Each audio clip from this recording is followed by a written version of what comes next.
오늘은 다윗의 무너진 장막이라는 제목으로 말씀을 좀 한번 생각해 보려고 합니다. 한번 따라해 볼까요? 다윗의 무너진 장막. 할례인가 은혜인가 이것이 이슈가 되었습니다. 이방 사람들이 하나님의 백성이 되는데 선택받은 구원받은 백성이 되는 길이 할례가 필수인가 아니면 주 예수의 은혜로 되는 것인가. 자, 이 문제를 가지고 논란의 여지가 있었는데 이거를 처리하기 위하여서 안디옥 교회가 본부 교회인 예루살렘 교회에 의뢰했습니다. 예루살렘 교회 거기에는 사도들이 있었고 장로들이 있어서 거기서 이 문제를 조금 해결해 주십시오 하는 거였습니다. 자, 이 사명을 가지고 바울과 바나바가 예루살렘으로 올라오면서 들리는 곳곳마다 이방인이 죽게 돌아온다고 이야기했고 사람들은 그 소식에 굉장히 기뻐했습니다. 이방 사람들이 죽게 돌아온다고? 이방 사람들이 하나님의 백성이 된다고? 이방 사람들이 구원받는 사람이 된다고? 이야, 이 놀라운 소식이다. 모두가 기뻐했습니다. 자, 이런 과정을 겪어서 이제 예루살렘 교회에 들어와서 선교 보고를 합니다. 하나님께서 우리의 이방인들을 향한 선교 일정 속에 어떻게 역사하셨는지를 설명을 했습니다. 자, 이런 설명을 들을 때에 바리새파 중에 한 믿는 자가 일어나서 똑같은 얘기를 또 합니다. 이방 사람들이 하나님의 백성이 되려면 구원의 백성이 되려고 그러면 할례를 받아야 하고 모세의 율법을 지키라고 명령해야 합니다 라는 이야기를 하죠. 자, 어떻게 결론을 내려야 될지 그 예루살렘 교회도 아주 오랜 동안 변론이 있었습니다. 그리고 베드로에 이어서 이제 야고보가 일어나 이야기를 하게 됩니다. 물론 베드로가 일어나서 한 이야기는 자신을 통하여 하나님이 이방인들을 구원하기 위한 자신을 선택하셨던 하나님의 모습을 이야기하면서 자신이 직접 이방인을 전도했던 그런 경험담을 이야기를 했습니다. 그 이방인, 베드로가 구원했던 그 이방인은 고넬료라고 하는 사람이었죠. 예, 사도행전 10장에 나와 있는 그 고넬료를 구원시킬 때에 이제 이 베드로가 보았던 것은 그때에도 성령이 임하는 장면을 보았습니다. 그래서 하나님 앞에서는 차별이 없구나 하는 내용을 보았고요. 그리고 정말 우리가 구원을 받고 하나님 백성이 되는 길은 이것은 할례의 문제가 아니라 주 예수의 은혜로 되어진다. 여기는 우리 모두가 다 똑같다라는 것을 베드로가 이야기를 했습니다. 베드로의 이야기를 듣고 이 바울과 바나바의 또 증언도 들은 이후에 당시에 이제 야고보라고 하는 예루살렘 교회의 의장이 결론을 내리게 됩니다. 그 야고보의 이야기, 야고보는 예수님의 형제 야고보입니다. 그 야고보가 바로 일어나서 결론을 내릴 때 야고보의 이야기가 이게 바로 구약 성경의 예언의 성취다라는 이야기를 하면서 아모스 선지자가 이야기했던 다윗의 무너진 장막 이야기를 하면서 이것이 바로 그것에 대한 실현이라고 이야기를 하게 되는 장면이죠. 자, 어떤 내용이 있는지 한번 보겠습니다. 13절 말씀해 보시면 말을 마침에 야고보가 대답하여 이르되 라면서 야고보가 등장되죠. 이 야고보는 우리가 사도행전 1장 4절에서도 보았듯이 예수님의 형제 야고보예요. 예수님의 형제 이 야고보는 원래 예수님을 메시아라고 믿지 않았는데 뒤늦게 회심하고 믿게 된 사람이죠. 예수님의 12제자 중에 한 사람이었던 그 야고보는 우리가 알다시피 사도행전 12장에서 헤로드 왕에 의해서 목베어 죽었습니다. 그래서 12제자 중에 하나였던 사도 야고보는 죽었고 여기 등장한 야고보는 사도행전 1장에 등장되고 그 다음에 갈라디아서 2장 9절에 등장되고 있는 그 야고보로 예수님의 형제 야고보입니다. 예루살렘 교회 의장을 맡고 있는데 이 야고보가 일어나 이야기를 하는 거죠. 베드로의 이야기를 쭉 듣고 난 다음에 또 사도들의 바울과 바나바 이야기를 다 듣고 난 다음에 형제들아 이제 내 말을 좀 들으라. 그리고 야고보가 이야기를 합니다. 예루살렘 교회 의장인 야고보가 어떤 얘기를 하냐면 14절 말씀해 보시면 하나님이 처음으로 이방인 중에서 자기 이름을 위할 백성을 취하시려고 그들을 돌보실 것을 시므온이 말하였다라는 이야기를 합니다. 여기 시몬이라는 것이 시몬, 즉 베드로를 말하는 것이죠. 자, 우리가 지금까지 베드로 이야기를 들었다 이 얘기입니다. 베드로가 뭐라고 얘기했어요? 하나님이 처음으로 이방인 중에서 자기 이름을 위할 백성들을 취하시려고, 그 이방인 중에서라는 게 고넬료죠. 그래서 그들을 이 베드로 얘기 들었지 않느냐, 하나님이 이방인 중에서 당신의 이름을 위할, 하나님의 이름을 위할 백성들을 취하시죠. 그 이방인 중에 누가 있냐면 하나님의 이름을 위할 백성들이 있어요. 그들을 취하려고 그들을 돌보신 것을 바로 이 베드로, 시몬이 말을 했다라고 말을 하면서 이어지는 15절에 이것은 선지자들의 말씀이 이와 일치하도다라는 얘기를 합니다. 선지자들이 이 예언의 말씀이 있었고 그것이 그대로 일치한다라고 이야기를 합니다. 여기서 선지자들이 누구겠어요? 구약 성경에 쓰여 있는 수많은 선지자들의 이야기가 지금 가만히 보니까 이 이방인들이 구원받는 이것이 그들의 선지자들의 했던 예언의 말씀과 일치한다라고 얘기를 하면서 기록된 바, 예를 하나 들었어요. 기록된 바, 구약의 선지자 중에 하나의 이야기를 하는데 아모스서, 아모스의 이야기를 이제 인용을 하는 거예요. 그러면서 이제 선지자 중에 하나의 이야기를 16절, 17절 이렇게 얘기를 하는데 16절, 17절 말씀이 중요한 말씀입니다. 16절, 저기 우리 앞에 글자가 있죠? 올라 떠 있는데 다 같이 읽어봅시다. 시작. 이후에 내가 돌아와서 다윗의 무너진 장막을 다시 지으며 또 그 허물어진 것을 다시 지어 일으키르니 17절. 이는 그 남은 사람들과 내 이름으로 일컬음을 받는 모든 이방인들로 주를 찾게 하려 합니다. 하셨습니다. 자, 16절 말씀을 다시 보시면 이렇게 이제 16절 말씀 보시면 이렇게 이제 예언을 인용을 합니다. 이후에 내가 돌아와서 다윗의 무너진 장막 얘기를 하죠. 다윗이 무너진 장막이라 이게 뭘 말하는 걸까요? 자, 여러분이 설명을 들으면 알게 될 겁니다. 다윗의 무너진 장막이 있어요. 다윗의 장막은 무너졌습니다. 그런데 이 무너진 다윗의 장막에 다시 지어져요. 무너진 다윗의 장막이 다시 지어지고 허물어진 것을 다시 지어 일으키시는 일이 벌어진다. 이게 이제 아모스 선지자가 예언하는 것이에요. 야고보가 이 말을 하기 약 한 700년 전, 한 750년 전에 이 아모스 사람이 750년 전에 아모스의 예언이 여기서 이렇게 이루어지는 거였구나 라고 얘기를 하는 건데, 다윗의 무너진 장막 얘기가 있었고 그것이 다시 지어진다, 허물어진 것이 다시 지어 일으켜진다 라는 이야기를 합니다. 그런데 다윗의 무너진 장막이 뭘 말하는 것이며 왜 무너졌는지도 궁금하지만 이 장막이 다시 지어지는 일이 있고 그 허물어진 것이 다시 지어지는 일이 있는데, 이 다시 지어지는 일이 누구를 통해서 이루어지냐면 이방인들을 통해서 이루어지는 거예요. 예수 그리스도를 통해서 이방인이 세워요. 이방인들이. 이어지는 17절 말씀 보시면은요. 자, 17절에 이는 그 남은 사람들, 렘넌트라고 얘기를 하잖아요. 그 남은 사람들과 내 이름으로 일컬음을 받는 모든 이방인들. 하나님의 이름으로 일컬음을 받는 누가 있어요? 모든 이방 사람들이 있는데 그들이 주를 찾게 해요.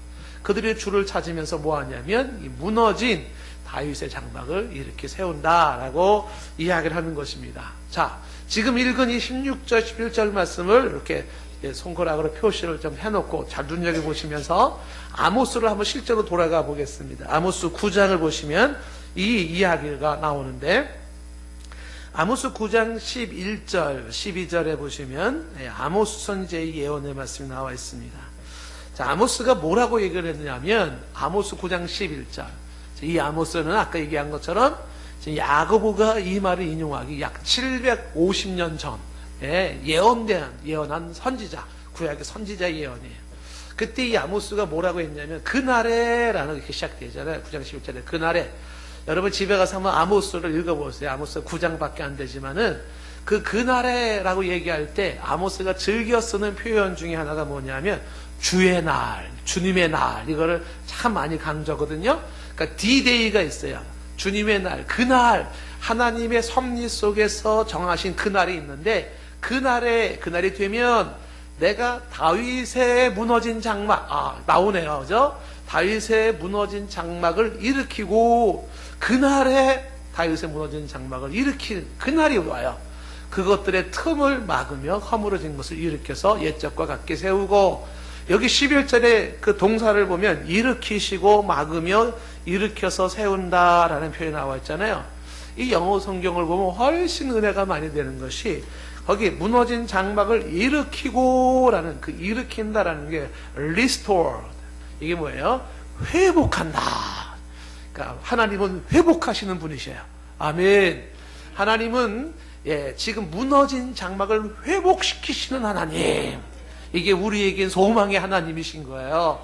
하나님은 무너진 장막을 회복시키시고 그것들의 틈을 막는다. 그것들의 틈을 막는다는 게 뭐냐면은 망가진, 깨진 그것을 repair, 고친다라는 거예요.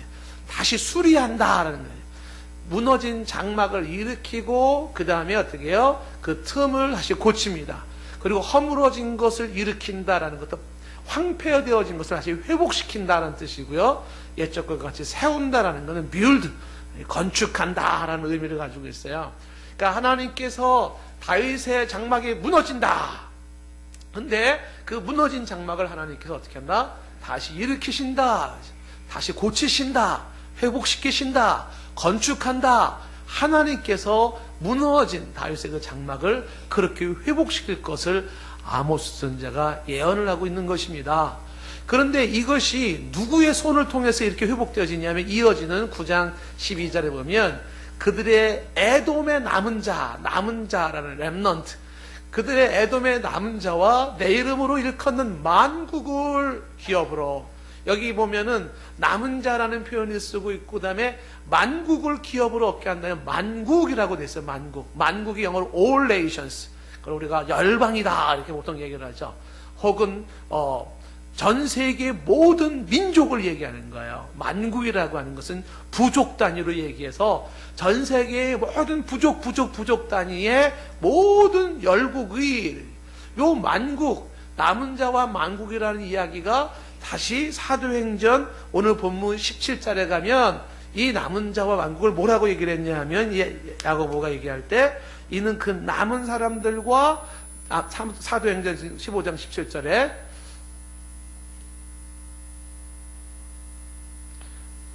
이게 좀 탁탁탁 좀 잘 맞아야 돼요. 이게. 자, 거기 사도행전 15장 17절은 뭐라고 그랬어요? 그 남은 사람들과 내 이름으로 일컬음을 받는 모든 이방인들. 좀 전에 아모스는 뭐라 그랬어요? 만국이래요. 만국이 지금 이 야고보가 뭐라고 얘기 10절에 모든 이방인들이에요. 그러니까 만국과 모든 이방인들은 같은 말이에요. 그러니까 이스라엘 백성들, 그들이 아닌 비이스라엘 백성, 비유대인들이죠. 전 세계의 모든 사람들을 일컫는 말인데, 그 열방의 모든 나라들이, 모든 이방인들이 주를 찾아요. 이들이 주께 나와요. 그래서 이들이 뭐를 해요? 이 사람들이 예수 그리스도를 통하여서 이루어질 그분이 이제 바로 무너진 다윗의 장막을 이렇게 세운다라는 것이에요. 그 열방, 모든 이방 사람들이 주께로 나오는 자들이 있어요. 그들이 무너진 다윗의 장막을 일으킬 자들이에요. 그 모든 열방, 모든 이방인들, 그들 중에 저와 여러분들이 들어가는 거예요. 그러니까 저와 여러분들은 이방 사람들이에요. 우리가 유대인이 아니잖아요. 이방 사람들인데 주께서 지금 아모스를 통해서 예언해 놓은 것이 있어요. 그날에 그리스도가 오시는 그날을 중심으로 해서 열방, 전 세계 모든 부족들 가운데 누가 있다? 주를 찾는 자들이 있어요. 주께 돌아올 자들이 있어요. 그들이 하나님을 찾고 그들이 주께 나오는 자들이 있어요. 동성교회 저와 여러분들이에요. 이들이 누구예요? 다윗의 무너진 장막을 세울 자들이에요. 다윗의 무너진 장막을 이들이 세운다. 저와 여러분들이 이 다윗의 무너진 장막을 다시 회복시키고 다시 그것을 고치고 그것을 다시 건축하며 나아갈 자들이다라고 이야기를 하고 있는 것이에요. 그렇다면 다윗의 무너진 장막이 대체 뭐냐? 이렇게 이야기할 때 쉽게 말하면 다윗의 왕국은 무너진다, 이거를 예언을 하고 있는 거예요. 1차적으로 다윗의 왕국이 무너진다라는 것은 지금 하나님의 선민의 백성을 강조하는 게 다윗 왕조가 클라이맥스예요. 그러니까 가장 하나님의 선민의 백성을 자랑하는 게 다윗이 통치할 때 가장 영토가 넓게 통치했어요. 우리나라 광개토왕처럼 그런 넓은 영토를 통치했던 다윗이, 그 나라가 망한다. 그 다윗의 나라가 어떻게 된다? 그날이 무너진다. 이것이 다윗의 장막이라고 얘기하면서 그것이 무너질 것을 이야기를 하는 거예요. 결국 다윗의 왕국은 실제로 무너졌습니다. 북이스라엘 남유다가 멸망했습니다. 바벨론에 의해서. 그런데 멸망할 것을 말씀하면서 이 무너진 다윗의 왕조는 무너지지만, 그런데 열방의 이방인들에 의하여서 다시 회복되어질 다윗의 나라가 있다는 거예요.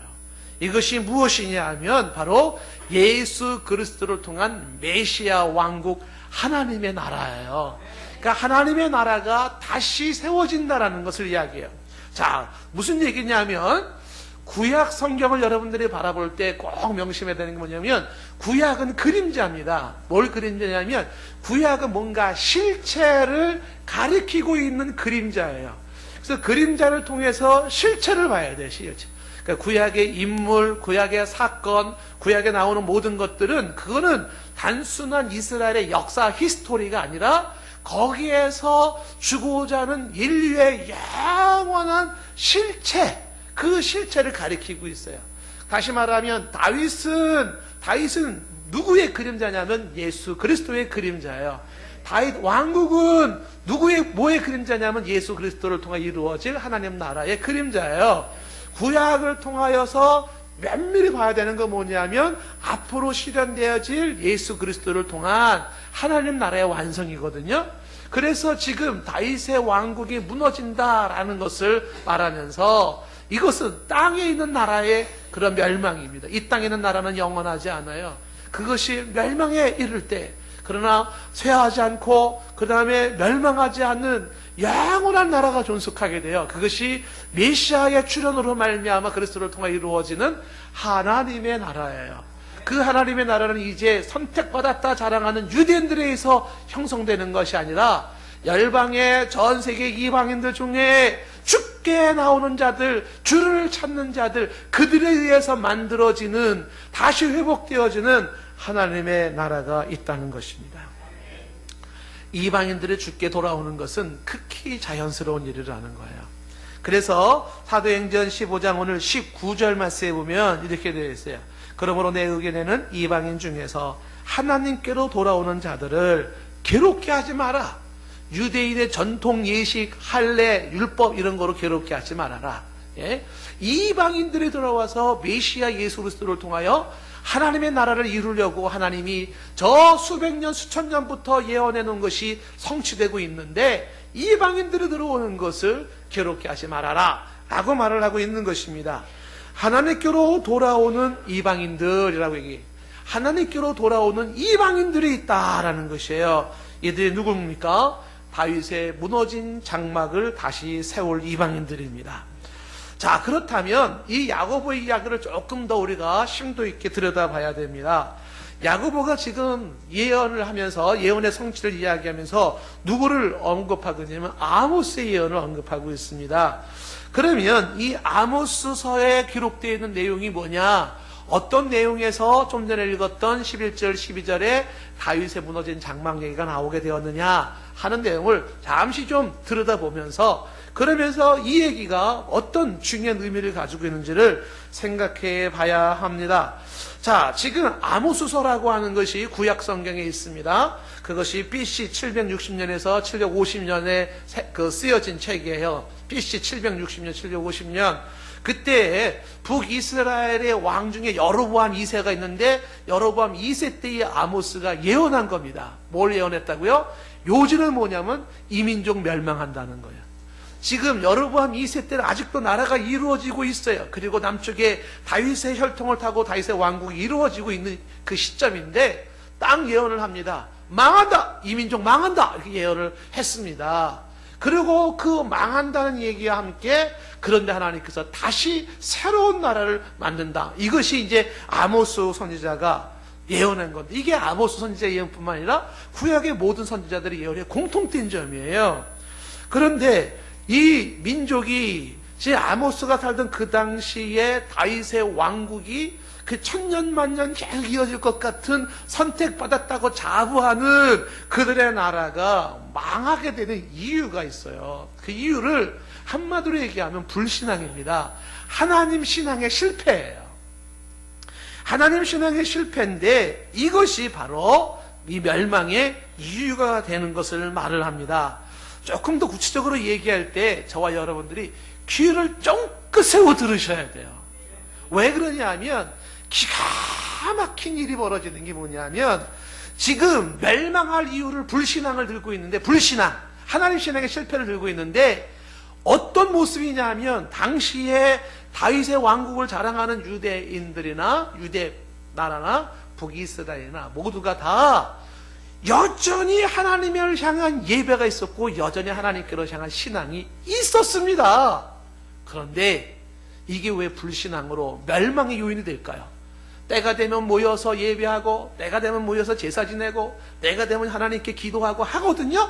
근데 이게 여호와께로 향한 불신앙으로 이것이 멸망의 이유가 돼요. 대체 뭐가 문제일까요? 잘 들어야 되는 것이 뭐냐 하면 이스라엘 백성들의 모든 종교 행위는 단순한 종교 의식에 불과해요. 무슨 얘기냐면 다분히 형식에 젖어 있고, 다분히 의식에 젖어 있고, 다분히 습관에 젖어 있는 종교 의식이에요. 거기에는 그들의 마음이 담겨져 있지 않고, 그들의 중심이 담겨져 있지 않고, 하나님께로 내 삶을 드리고 내 마음을 드리고 나를 드리는 것은 없었어요. 이것은 하나님께 대한 기만 행위예요. 하나님을 우습게 여기는 행위인데 하나님은 불쾌하게 짝이 없어요. 자, 이렇게 한번 제가 예를 한번 들어보겠습니다. 혹시 부인이 이렇게 말했다고 해봅시다. 집에 부인이, 저는요 제 남편을 향해서요 1년 365일 밥을 꼬박꼬박 차려준 사람입니다. 만약에 이런 부인이 있다 그러면 여러분 어떻게 하시겠어요? 1년 365일 세 끼를 꼬박꼬박 밥을 차려주는 여인이 있었다.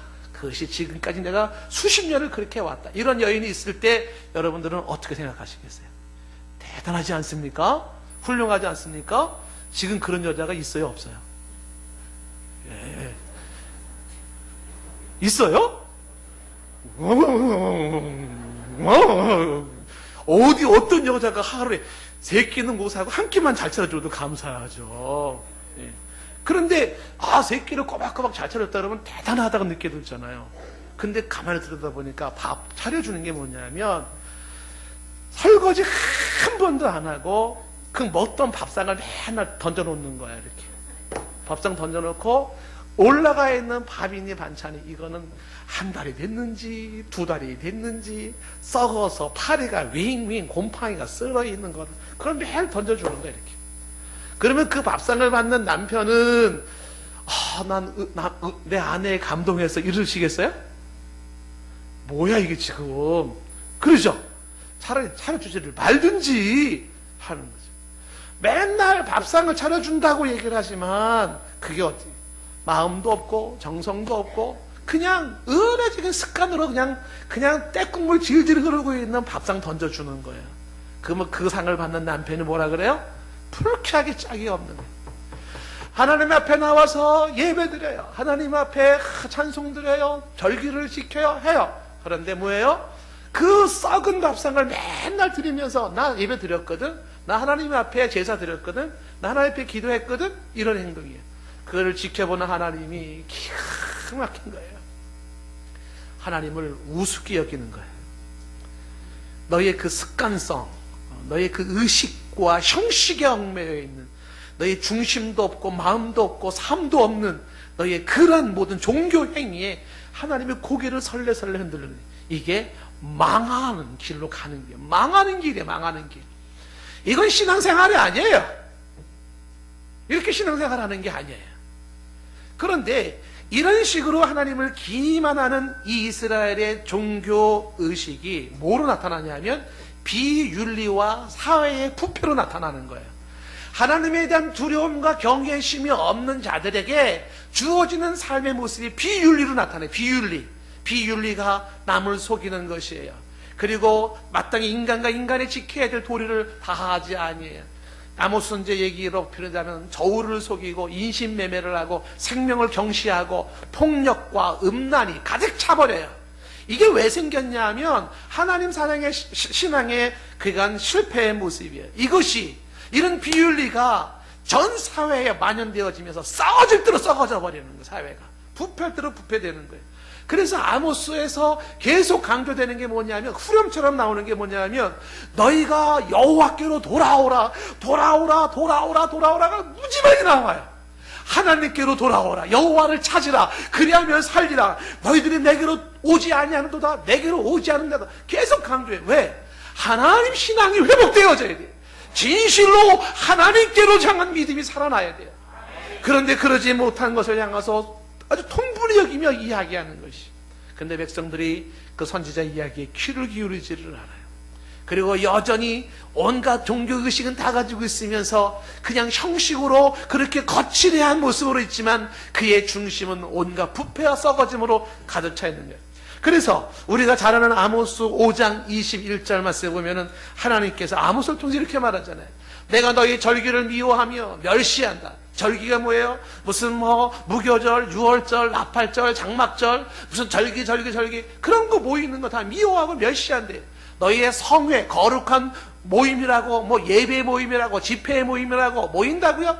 하나님은 기뻐하지 않는다는 거예요. 22절에 너희가 내게 번제나 소제를 드릴지라도 내가 받지 아니할 것이요 너희의 살찐 희생의 화목제도 내가 돌아보지 아니하겠다는 겁니다. 23절에 너희의 노래소리를 내 앞에서 그칠지어다. 내 피퍼소리도 내가 듣지 않겠다. 괴로워요. 노래소리를 내 앞에서 그치라는 얘기가 뭐예요? 너 이제 찬송 그만 좀 불러라는 거야. 찬송 그만 불러라. 듣고 싶지 않다는 거죠. 비파 소리가 뭐예요? 피아노 치고 기타 치고 드럼 치고, 야 그만 좀 해라 하나님께서 하는 거예요. 찬송 그만 좀 불러라, 성가대 없애버려라, 이렇게 나오는 거죠. 왜 그래요? 다 쇼이기 때문에. 쇼. 여호와 이름을 부르지만, 여호와께 나온다고는 하지만 다 그냥 바리새적인 쇼에 불과한 거예요. 그러니까 하나님께서 그쳐라. 이 얘기를 이사야 선지자는 뭐라고 얘기했냐면, 누가 저 성전문을 닫았으면 좋겠다 라는 얘기를 하는 거예요. 성전문을 닫았으면 좋겠다는 거예요. 말라기 선지자도 마찬가지예요. 성전문을 닫으라는 거죠. 더 이상 하나님의 이름으로 모이니, 하나님의 이름으로 찬송을 하니, 하나님의 이름으로 무슨 기도를 하니, 그런 거 좀 없애라는 거예요. 왜 그래요? 바로 중심이 하나님을 향한 신앙의 실패가 그렇게 된 거예요. 언제부턴가 신앙 연륜이 깊어지면 깊어질수록 우리의 신앙 행위는 다 습관성. 때 되면 찬송 부르고 때 되면 그냥 나가는 거지 않습니까? 함정이에요. 이것이 문제가 되는 거예요. 그래서 이제는 이 노랫소리, 비파소리를 듣지 않겠다고 말하면서 24절에 오직 정의를 물같이 공의를 마르지 않는 강같이 흐르게 하라. 이 얘기는 뭡니까? 그런 것 같지 말고 너의 삶에 정의가 있게 하고 너의 삶에 공의가 있게 하라는 거 아닙니까? 이것이 무슨 얘기냐 하면, 너희의 삶은 여전히 불의로 가득 차 있고, 너희의 삶, 너희의 생각, 마음은 부정으로 가득 차 있고, 음란으로 가득 차 있고, 타락으로 가득 차 있으면서 무슨 예배한다고, 무슨 하나님 앞에 나온다고, 무슨 찬송을 드린다고, 무슨 제사를 드린다고? 아니에요. 이런 아모스 선지자의 그 하나님의 말씀에 대변해서 이 이스라엘 백성의 결론이 이렇게 가요. 8장 11절 12절에 가면, 이 여호와의 말씀이라 8장 11절에 보라, 날이 이르게 되는데 내가 기근을 땅에 보내게 됩니다. 기근, 굶주림을 땅에 보내요. 이땐 물질적인 양식이 없어 주림이 아닙니다. 이 물이 없어서 가람이 아니에요. 여호와의 말씀, 하나님의 말씀이 제대로 살아나지 못했어요. 하나님의 말씀을 제대로 듣지 못한 자들이 갖는 인생의 기갈, 고갈이, 목마름이, 그것이 만연되어져 있는 거예요. 이어지는 12절 말씀에 이렇게 사람들이 하나님의 말씀을 듣지 못한 기간이 있을 때, 12절에 사람이 이 바다에서 저 바다까지, 북쪽에서 동쪽까지 비틀비틀거려요. 모든 사람들이 비틀거려요. 인생의 방향을 찾지를 못해요. 흔들흔들거리고 있어요. 뭔가 취해 있습니다. 여호와의 말씀을 들어야 되는데 어디서 들어야 될지 몰라요. 그리고서 비틀비틀거리고 돌아다니고 있는 것이죠. 13절 말씀에 이날에는 아름다운 처녀 젊은 남자가 다 갈아여 쓰러져요. 처녀가 아름다우면 뭐합니까? 남자가 젊으면 뭐합니까? 힘을 쓰면 뭐하고 예쁘게 화장하면 뭐예요? 예, 귀를 뚫고 귀걸이를 걸면 뭐예요? 머리를 장식하면 뭐예요? 액세서리를 걸면 뭐예요? 다 비틀비틀거리면서 쓰러져 죽어가요. 왜? 하나님의 말씀이 없어요. 하나님이 없어요. 그들 사람들의 삶의 현장, 이게 뭐예요? 다윗의 무너진 장막이에요. 다윗의 왕국이 이런 식으로 불신앙으로 말미암아 그들은 오직 우리는 선민의 족속, 우리는 선택받은 백성, 이런 거 하나 가지고서 그저 이것만 있으면 되는 줄 알고 그들의 마음은 하나님과 멀어져 있어요. 그들의 중심은 하나님과 멀어져 있어요. 하나님 앞에 조심스러움이 없어요. 그의 말씀 들으려고 하는 마음도 없어요. 주 앞에 무릎 꿇는 것도 없어요. 주의 말씀을 들을 때 큰 가슴을 조이면서 말씀을 보는 것도 없어요. 찬송을 부를 때 그 속에 내 마음을 담아서 하나님을 찬송하는 것도 없어요. 신앙 고백을 할 때도 그냥 앵무새처럼 나무라지요. 한 구절 한 구절을 하면서 내 마음에 울림이 없어요. 그 중심이 하나님과 멀어져 있어요. 뭐만 남아있어요? 형식만 남아있고 습관만 남아있어요. 하나님이 제발 그만 좀 해라. 너의 그 신앙 고백 듣고 싶지 않고, 너의 그 찬송 듣고 싶지 않고, 너의 그 예배 받고 싶지 않다는 거예요. 누가 저 성전문을 닫았으면 좋겠다라고 말을 하나님이 비통함. 이런 신앙의 결과가 뭐라고요? 비윤리가, 삶의 비윤리가, 그리고 부패하고 썩어진 사회 현상들이, 이게 망함이야. 망함. 다윗의 왕국이 망해요. 이때에 수많은 사람들이, 젊은 처녀가, 젊은 남자들이, 아름다운 처녀들이 비틀비틀거리고 사람들이 방향을 잡지 못해요. 어떻게 인생을 살아야 되는 건지, 어디가 길이인지, 무엇이 중요한 것인지 몰라요. 그냥 빨가벗고 동성애하면 되는 줄 알고, 예? 그냥 남자 여자 막 스쳐지면 되는 줄 알고, 청소년들에게 성매매를 해도 괜찮다고 합법화 시켜야 된다고 얘기를 하고, 간통죄 폐지하고, 불륜이 만연되어 있고, 이런 엉망진창으로 갈 때 분명히 얘기해요. 망하리라! 망하리라. 이게 아무 선지 이야기예요. 눈물을 쏟으며 얘기하는 것이 여호와께로 돌아오라. 너희들의 마음과 중심이 여호와께로 돌아와야 되고, 우리의 삶이 여호와께로 돌아와야 돼요. 여호와를 찾아야 돼요. 그래야 산다라고 하는 것을 강조하고 있는 거예요. 그런데 이스라엘 백성, 소위 선택받았다는 백성들에게는 이것이 나타나지 않아요. 아모스 선지 예언은 이제 그날에 주어질 때에 열방에 있는 이방인들 중에, 저 시골에, 저 아프리카 땅에, 저 구석진 곳에 있는 열방의 수많은 사람들 중에 여호와를 찾는 자, 주께로 나오는 자, 주를 향하여 돌아오는 자들이 있는데, 그들에 의하여서 영원한 메시아 왕국, 하나님의 나라가 세워질 것이라는 거예요. 이 다윗의 장막을 통해서, 무너진 다윗의 장막을 통해서 우리는 교훈을 얻어야 돼요. 첫 번째 교훈이 뭐겠어요? 바로 하나님 앞에서의 죄악은 멸망으로 이르는 길이에요. 이걸 기억하셔야 돼요. 하나님 앞에서 우리의 죄악은, 그것은 멸망으로 가는 길입니다. 하나님 앞에서 어설픈 선민사상 논하지 마십시오. 모태신앙 논하지 마십시오. 형식적이고 의례적이고 습관적인 그 예배 행위 종교의식 정신 차려야 돼요. 그동안 한두 번 한두 해 예배 드려봤습니까? 얼마나 익숙해져 있습니까? 그렇지.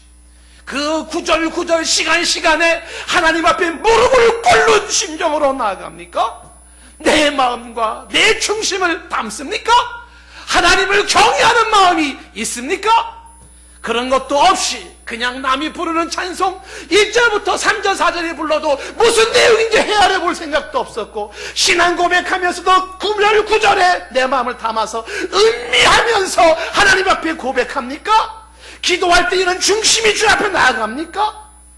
그러지 못한 이 신앙, 그 신앙의 실패는 비윤리로 나타나요. 하나님을 두려워하지 않는 자들은 얼마든지 남 속이면서 비윤리적 삶이 나와져요. 이것은 타락한 사회를 만들어내요. 이것은 멸망으로 가는 길이에요. 불의가 많은 이유가 왜일까? 부정이 많은 이유가 왜일까? 왜 저울을 속일까? 왜 이런 음란의 판을 치고 있을까? 왜 이렇게 생명 경식풍조가 나타나고 있을까? 어떻게 엄마 아빠가 자식을 그렇게 살인해가지고서 숨기고 있을까? 이게 지금 나타난 뉴스거리 아닙니까? 이게 부모예요? 학교도 몰랐어요. 그렇게 시체를 자기 자식을 잡아서 유기시키고 4년의 세월이 흐를 동안도 몰랐다가 경찰이 지금 밝혀낸 거 아닙니까? 부모가 자식을, 자식이 부모를, 이런 모습들, 하나님을 경외하는 참 신앙이 정착되지 못한 데서 나타나는 현상들. 이들은 그럼에도 불구하고 오직 위의 식과 위선으로 가득 차서 가면을 쓰고 있어요. 이 가면을 쓰고 있으면서 내 얼굴 하얗지, 내 얼굴 하얗지. 하얗게 뭐가 많아요? 당신의 가면을 벗어보십시오. 온몸에 벌러지가 득실득실거리지 않나요? 문둥이처럼 썩어 문드러져 있는 내 실상 아닙니까? 가장 부패고 더러워 있는 나의 속사정 아니에요? 온갖 냄새가 나고 썩어져 있는 나의 실체를 가지고 있음에도 아닌 척, 괜찮은 척, 멋있는 척 하고 있지 않나요?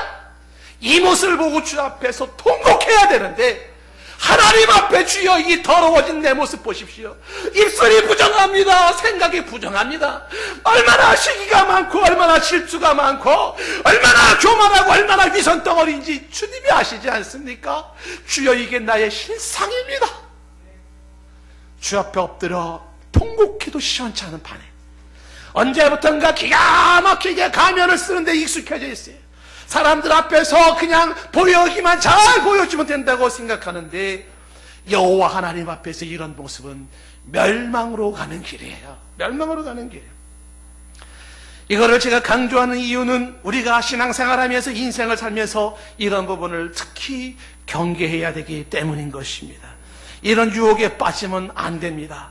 그리고 이 다윗의 장막이 이래서 무너지는데, 하나님께서는 이 무너진 다윗의 장막을 통해 주는 메시지가 부패한 나라를 하나님은 파괴시킨다는 것입니다. 하나님은 이 장막을 무너뜨린다는 것입니다. 이것이 하나님의 법칙이에요. 하나님께서는 부패한 곳을 마침내 그것을 파괴시키고 멸망시키는데, 그 파괴는 하나님의 정의와 하나님의 공의에 대한 선포인 것이죠. 하나님은 지금도 당신의 정의와 당신의 공의가 세워지기 위하여서 부패된 것을 허물죠. 이 민족의 침입을 받게 하는 거죠. 제 얘기가 어떻게 될지 모르지만 반드시 대한민국이 하나님 앞에서 오만 방자에 떤다면 북한을 쓰시는 거예요. 하나님께서 북한을 통해서 어떤 전쟁이 날지도 몰라요. 이걸 위협이라고 보시면 안 됩니다. 역사적으로 볼 때 이슬람을 둔 이유가 뭐냐면 정신 차리지 않는 크리스찬들을 치게 하시게 둔 거예요.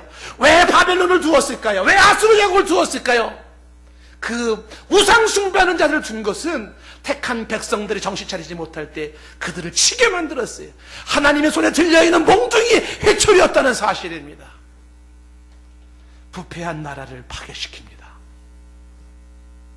이것은 나라뿐만이 아니에요. 하나님의 임재를 상징하는 성전도 파괴시킵니다. 당신이 그 성전을 향해서 핏값으로 세운 성전이지만 그 성전도 파괴시켜요. 부패하고 타락한 곳을 하나님은 파괴시킵니다. 다윗의 장막 무너뜨립니다. 그 어떤 거룩한 곳이고 그 어떻게 하나님 앞에 세워진 것이라 할지라도 이와 같이 하나님 앞에 기만하며 하나님을 조롱하며 이런 부패와 타락에 만연되면 하나님은 허물어버려요. 그것이 하나님의 공의와 하나님의 정의를 세우는 길이지. 그 파괴되는 현장에 있는 사람들의 처절함은 말할 수가 없습니다. 그렇게 파괴한 그곳에 하나님은 파괴로 모든 것을 끝내지 않습니다. 그 파괴는 또 다른 새로움을 시작하는 그런 단계라는 사실이죠. 다시 세워나가시고 새롭게 하시는 하나님의 의도라는 사실입니다. 예수님께서 성전에 그런 돈 바꾸는 자, 양 팔고 소 팔고는 자들을 둘러엎고 내쫓고 노끈으로 휘어치면서 주님이 이런 말씀을 하셨어요. 요한복음 2장 19절 말씀에 너희들이 이 성전을 헐라! 라고 말합니다. 내가 사흘 동안에 일으키겠다고 말씀합니다. 헐어라! 일으키겠다! 이 말씀의 원리가 무엇입니까? 하나님께서는 지금도 우리의 삶에 마땅히 허물어질 것을 허물기를 원하시는 거죠. 그러므로 하나님께서 원하시는 새로운 것으로 다시 창조되어지기를 원하는 것입니다. 부패된 것은 그것은 헐어지기를 원하시고 허시는 하나님입니다. 우리 가운데 썩어 있는 것, 우리한테 냄새 나는 것, 우리 가운데 추한 것, 더러운 것들, 우리의 구습, 옛 습관들, 옛 버릇들 있지 않습니까? 좋지 않은 것들, 썩어서 냄새나는 것 아닙니까? 추한 것 아닙니까? 더러운 것 아닙니까? 주께서 허물기를 원하세요. 그것을 다 허물어버린다. 이유는 새로 시작하게 하시기 위하셨는데, 지금도 어떤 의미에서 인생을 치시는 하나님께서는, 나의 인생을 과감하게 치셔서 완전히 박살을 내신 하나님은 내 인생에 새롭게 하시려는 하나님의 의도가 있기 때문인 거예요. 잘못된 것은 허물어야 되고 다시 세워야 한다는 것입니다. 그런데 이 다윗의 무너진 왕국에서 주는 중요한 메시지가 뭐냐면, 궁극적으로 당신의 나라, 하나님의 나라를 세운다는 것입니다. 메시아 왕국을 세운다는 사실입니다. 주님의 나라는 예수 그리스도를 통하여서 이방인들로 인해 세워지는 것을 말씀하고 있습니다. 주님의 나라가 세워진다는 거예요. 나라의 개념을 생각할 때 나라에는 주권이 있어야 되고 영토가 있어야 되고 백성이 있어야 되지 않습니까? 하나님의 나라의 주권은 누굴까요? 하나님입니다. 하나님 나라의 영토는 어디일까요? 그 주권이 실현되는 모든 장소가 바로 하나님의 영토이죠. 백성은 누구입니까? 하나님의 주권을 받아들이는 사람들입니다. 이방인들이에요. 오늘도 이방인들이 하나님의 주권을 인정하고 그것을 받아들여 하나님의 통치하심을 받아들이기를 원하고 그의 통치하심이 있는 삶의 현장을 만들어가는 거예요. 내가 있는 그 자리에 하나님의 다스림이 있기를 원하고, 내가 있는 그 자리에 하고 있는 그 일에 하나님의 통치하심이 있기를 바라요. 그곳이 하나님의 나라가 이루어지는 거예요. 무너진 다윗의 장막, 땅의 나라가 아니라 영원한 하나님의 나라를 그렇게 세워가는 것입니다. 이것이 누구를 통해 이루어진다고요? 이방인을 통하여서. 지금도 이렇게 하나님의 나라를 이루어갈 이방인들의 세계 처처에 수도 없이 있습니다. 고넬료 같은 자들이 있다는 것이죠. 그들을 통하여 하나님의 나라가 이루어진다는 것입니다. 오늘 말씀을 이렇게 결론을 좀 짓고 싶습니다. 이방인들의 구원, 그것은 무너진 다윗의 왕국을 다시 세우기를 원하시는 하나님의 섭리였습니다. 지금도 전 세계에는 그리스도를 통한 구원을 기다리고 하나님 나라를 세우기를 원하는 이방인들이 허다합니다. 그리스도를 통하여 구원에 이르고 하나님의 통치를 내 삶의 현장에 두기를 원했던 이방인들이 있어요. 고넬료같이, 서기오 바울같이, 안디옥 교회, 이고니온에 있는 교회, 루스드라 교회의 성도들같이 복음을 기다리는 자들이 있습니다. 이런 자들이 전 세계에 우리 주변에 있어요. 그래서 우리는 오늘도 복음을 전하는 겁니다.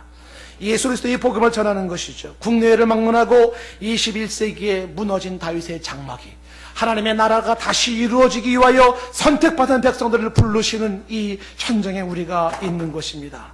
하나님은 지금도 부패한 곳이 허물어지고 하나님의 나라가 이루어지기를 원해요. 예수 그리스도 안에서 예수 그리스도 이름으로 새롭게 회복되어지기를 원합니다. 예수 그리스도 안에서 하나님의 통치를 받아들이는 그 현장, 주님의 다스림을 받아들이는 그 현장이 내 마음이든 내 가정이든 사회든 어디든지 간에 그곳에 주님의 통치와 다스림을 받아들이는 그곳에 새 질서가 생겨요. 인생의 새로운 질서가, 아주 멋있고 아름답고 행복한 질서가 거기에 생기는 것이죠.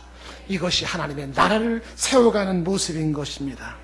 오늘도 하나님께서는 이 무너진 다윗의 장막을 세우기 위하여 저와 여러분들을 부르셨습니다. 그리고 이 아모스 선지의 예언의 성취로 저와 여러분들이 하나님의 백성이 되고 하나님의 자녀가 된 줄로 믿습니다. 나 같은 죄인에게 하나님이 사랑을 주시고 나를 부르셔서 무너진 다윗의 장막을 세우게 하시는, 하나님의 나라를 세우게 하시는 하나님의 섭리와 의도가 있다는 사실이에요. 이것은 나를 향한 하나님의 사랑이고 나를 향한 하나님의 은혜입니다. 언제부턴가 내 안에 하나님을 사모하는 마음을 주시지 않았습니까? 언제부턴가 내 안에 그리스도의 평강을 누리게 하지 않았습니까? 언제부턴가 내 안에 찬양이 살아나고 내 안에 예배가 회복되기 시작하지 않습니까? 하나님의 나라를 세워가시는 하나님의 일하심인 것이죠. 이렇게 하나님 앞에 선택받은 저와 여러분들은 하나님의 사랑을 받은 자에게 하나님의 사랑의 눈으로 우리를 오늘도 바라보시고, 이와 같은 한 사람 한 사람 이방인들을 주님이 친히 사랑의 눈으로 바라보시죠. 그리고 우리의 모든 간구에 귀를 기울이시죠. 우리가 있는 그곳에 빛을 주시기를 원하시고 우리의 작은 신음에도 응답하기를 원하시는 하나님의 마음이 있다는 것입니다. 우리가 어디에 있든지 무엇을 하든지 우리는 다윗의 무너진 장막을 다시 회복할 자들이에요. 예수 그리스도 안에서 내가 있는 그 자리에 하나님의 나라가 임하게 하고, 내가 있는 그 자리에 그리스도의 계절이 오게 하는 것이죠. 날 사랑하시고 나를 기대하시고 나를 쓰시기를 원하신 하나님께서 오늘도 은혜를 주시고 능력을 주시고 나로 하여금 이 땅에 무너진 다윗의 장막을 다시 하나님의 나라로 세우기를 원하시는 것이죠. 저와 여러분들이 이 일의 주인공들입니다.